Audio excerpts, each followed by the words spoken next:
Hello again, YouTube. Welcome back to day 2 of my video game dev diaries. I got a lot accomplished today. I'm surprised I got this far. I did not accomplish everything that I wanted to, but that's okay.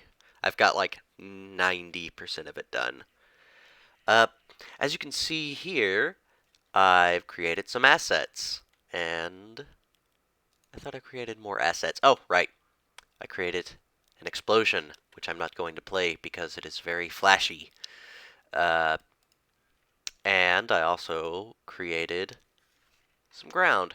Doesn't do anything yet, wasn't really on my agenda to program it, but later on, what I'd like to do is for it to detect when you're moving your crosshair past a certain point, and then it just pushes you back. I also made edits to the city asset. I didn't like it. I think later uh, I don't want to spend my entire day on on redesigning assets quite yet. So I think when I have some free time, I'm just going to go back and redesign everything because I mean, okay, the city looks fine. I like that, but it looks more like an eraser if we're being completely honest. Um like the eraser from Earthbound specifically. So, I got quite a bit accomplished. Oh, I'm already running it. Huh. As you can see, let me go ahead and boop. I've come prepared this time. So as you can see here, I'm not stalling so I can organize my screens and such. There we go. Very nice. I've moved around some stuff.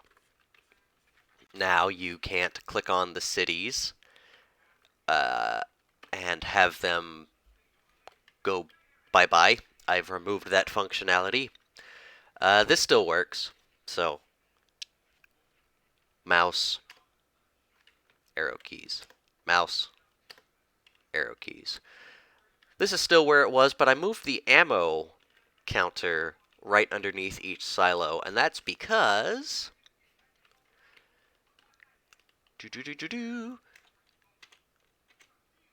they all fire off individually.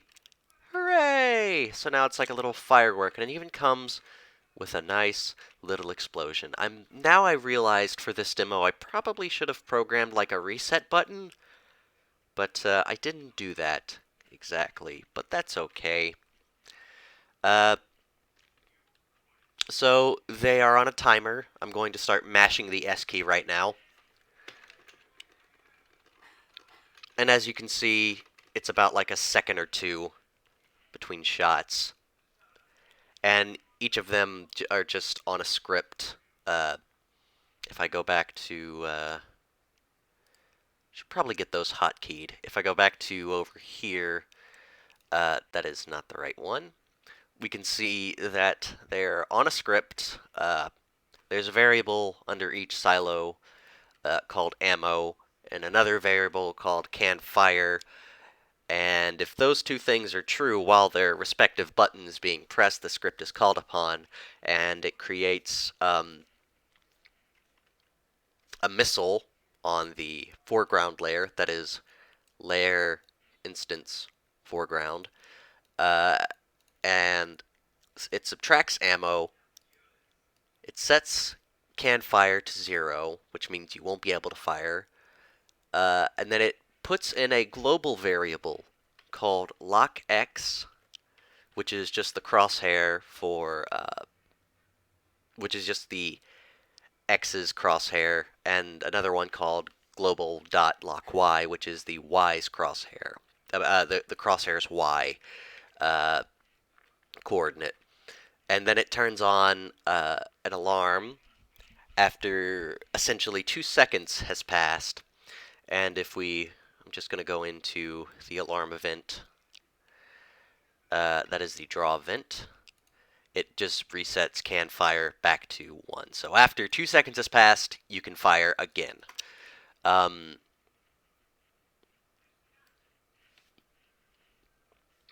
so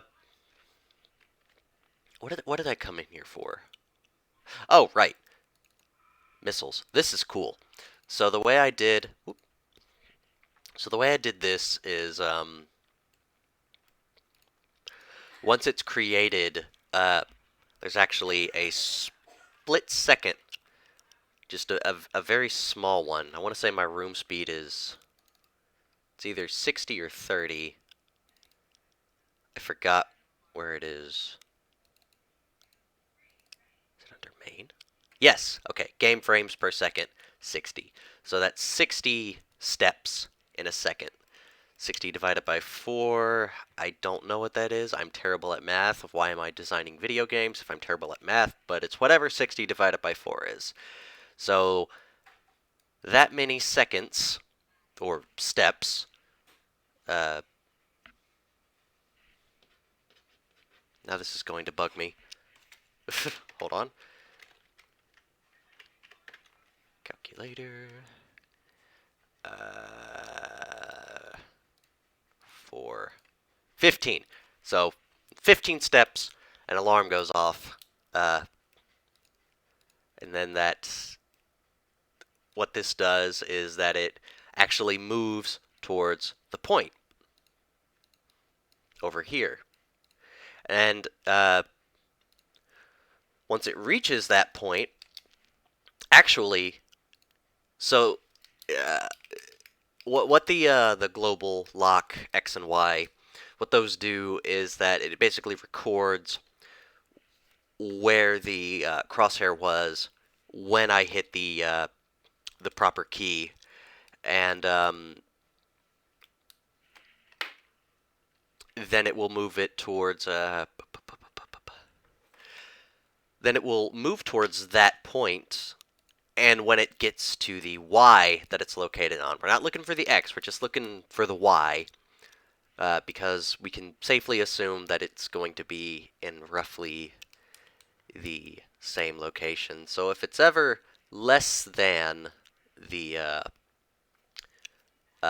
lock Y, or if it comes in contact with anything, say a missile or a UFO, it'll explode. Which is great. We want that to happen. And over here, for the explosion, all that happens here is that an alarm goes off after 1 second has passed. No, it doesn't. Why is that in there? I removed that. You're a cut feature, my dude. Okay, so I spent way too long on this, and that's why I wasn't able to get one particular thing done, which was kind of intimidating, to be honest. I think I'm going to save that for a much later date. But besides the point, what happens is that if the X scale of the image, it didn't really matter because they both increase and decrease at the same time, so I just picked one. So if the X scale of the image is less than 3.8, it's going to increase less than or equal to, it's never going to be equal to, then 3.8, then it'll increase by 0.3 every step. And once it gets bigger than that, it'll destroy itself. And then, if we go into here, now the collision event actually takes place, let's see. So, oh, I didn't actually show you this. Okay, so this is cool. This is cool. So let me just, I'm actually going to close that and open up another one so I can have a fresh ammo capacity. Alright, can y'all see this? No, you can't. I have to make another one. There it goes. Okay. So this is actually really cool. Because I programmed boop, little fellas. They fly from the right-hand side to the screen at varying altitudes and speeds. Left to right. You can see that one just sort of shantying along. And this is obviously a debug feature. You won't be able to spawn them in as you please, but right now I can just have them saunter about. Let's see if I can't hit one.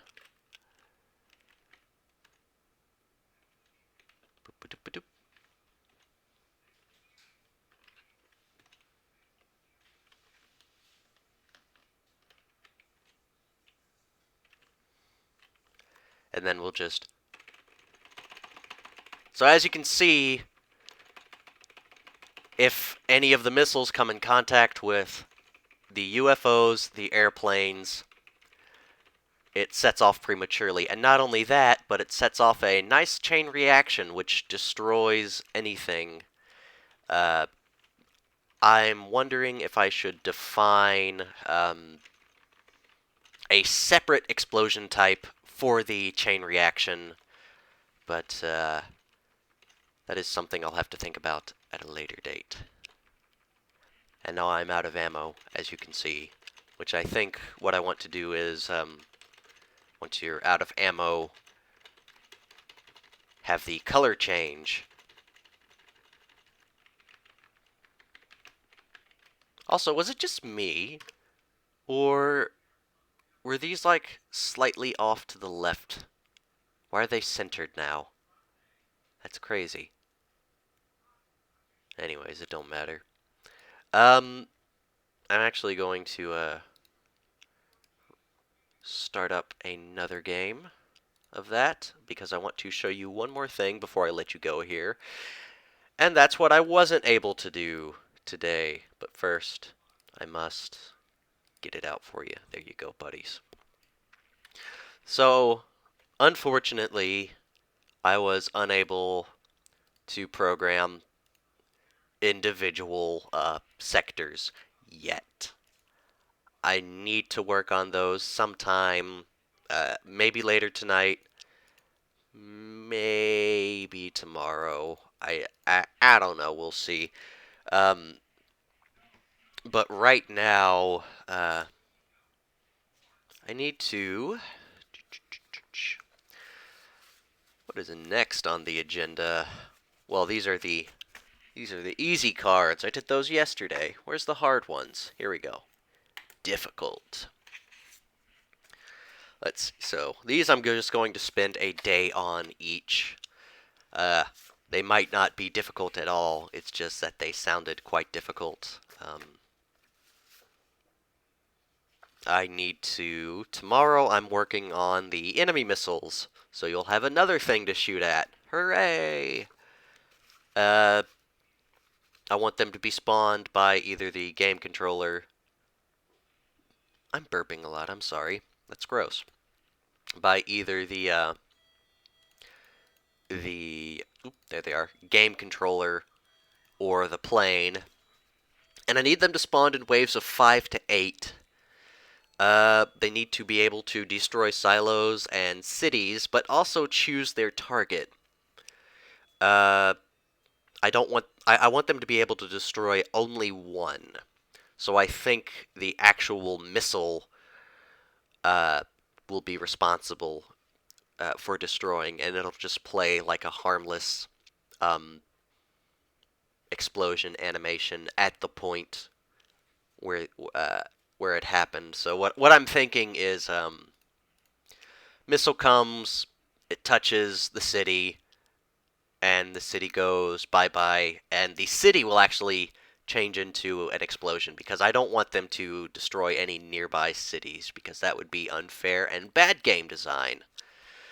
Uh, of course, they need to be exploded, and I also want them to leave a trail in their wake, just something like a red line. When I break it down like that, it doesn't sound too intimidating. I actually learned a lot today about alarms and loops. Loops are cool. I like loops. Um, oh yeah, I never did explain this, which I said I was proud of, so I'm going to show it off like a 4-year-old showing his parents his terrible, terrible artwork. So anyways, when it gets created, a few things happen. The altitude is determined from a random range from 32? 32. There it is. From 32 to 225, so 225.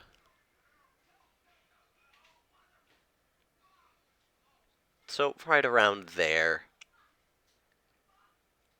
Yeah, so from there to there. Uh, and then it will choose a horizontal direction. Um, I wanted to name that to H speed, but it was telling me that I had used that before, and that was slightly concerning because I know damn well that uh, for this particular object, it does not have an assigned H speed. And then it chooses a type, which determines its image index. Uh, not not so much its image index, because I went ahead and hard coded that in, but if it's a UFO or an airplane. Uh, so if its type is 0, then its image index will be 0 as well. Uh, and that is the airplane. And it comes in. Let me actually set this right there. Airplanes come in, as you can see, from the right, and they move to the left. And their altitude, again, determined randomly by altitude. Uh, and it takes on the image index of 0. And the same thing with the UFO. If its type is 1, its X, uh, it starts from the right over here, and then it comes in from the left. How big is my room, by the way? I wonder if I should make this bigger. Because it looks like the UFO comes off screen while the airplane comes. I won't think about that. I'm happy with what I got right now. Um, but yeah, it just does everything else, but everything that the plane does, but goes from left to right instead of right to left, and it looks like a UFO, not an airplane. And then we go to the step event, which is just if its type is 0, airplane, then it goes to the right. If its type is 1, then it goes to the left. And if it ever comes in contact with an explosion, which it came in contact with many explosions during our little trial run there, it will it gets destroyed first of all, and then it creates the explosion. So yeah, it's again, it's looking a little rough around the edges, but it's coming together very nicely. I was right. You know what? That might be because it was in the single digits. Yes, that is exactly why that was. Okay, awesome. Um, where was I? Oh yeah, yeah. It's obviously not the greatest, but it's you know day 2 of development. This is a lot that I've gotten done today, so I am you know sure someone out there is like, oh, I could program video game better than you. Play Smash Bros. Project M. I know how to hack a Wii. Uh, I like Project M, by the way. I'm not hating on it at all. But I just like this little explosion thing. I was unsure about it, and I was having like so much trouble getting it right. I tried loops, I tried for loops, I tried while loops, and you know what? Hold on, give me 1 minute. This won't take long at all. If keyboard check pressed, ORD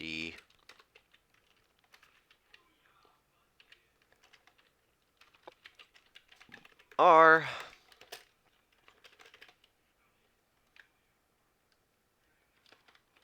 How do I restart room? Room restart. There we go.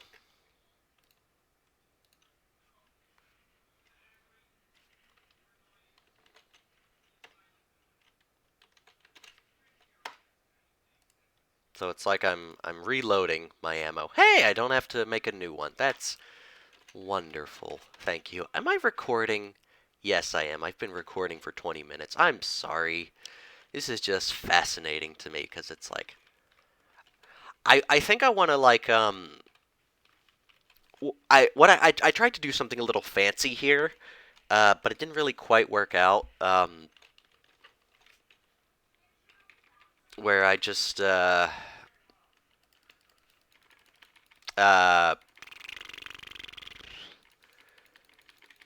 yeah, where the rockets rotate towards the direction, but that didn't quite work out because it was like spinning, and then it was like flying like in the wrong direction. I'm out of rockets, but I do want to come back to that uh, at a later date. But I think I might include that in the polish phase.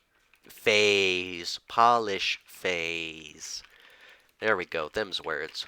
I'm not so great at speaking, but yeah, right now I'm in the actual development phase. Polish comes later.